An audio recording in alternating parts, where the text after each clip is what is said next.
Good evening students, welcome to Amar scientific solution. पुस्तकांच्या पलीकडे या भागामध्ये सर्वांचं स्वागत आहे.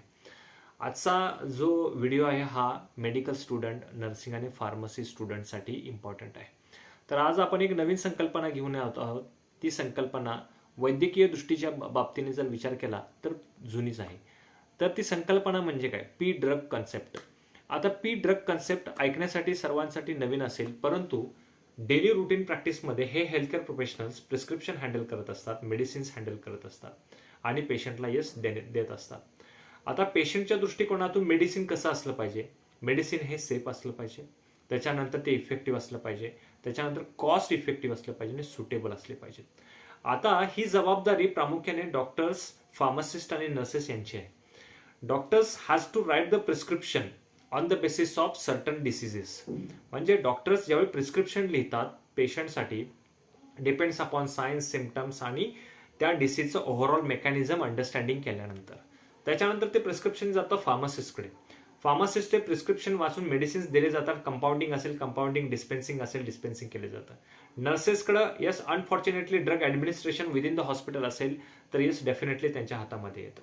आता याच्यामध्ये प्रामुख्यानं काय असणं गरजेचं आहे इम्पॉर्टंट, आणि ते म्हणजे फार्माकोलॉजी ऑफ दॅट ड्रग. आता पी फॉर पर्सनलाइज्ड मेडिसिन्स.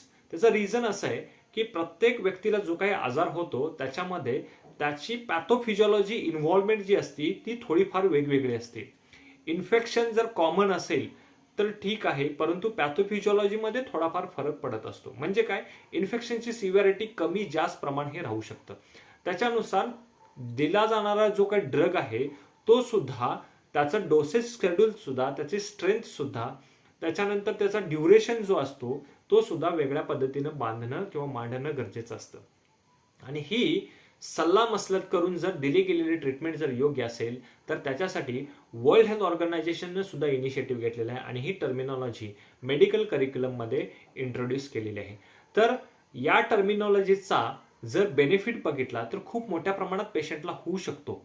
तर याच्यासाठी काय करणं गरजेचं आहे? तर मेडिकल स्टुडंट जे आहेत, फार्मसी स्टुडंट्स आहेत, नर्सिंग स्टुडंट्स आहेत, त्यांनी आपली पी ड्रग लायब्ररी अपडेट करणं गरजेचं आहे. आता पी ड्रग लायब्ररी अपडेटिंग करिक्युलममध्ये कशा पद्धतीनं अपडेट्स होऊ शकते?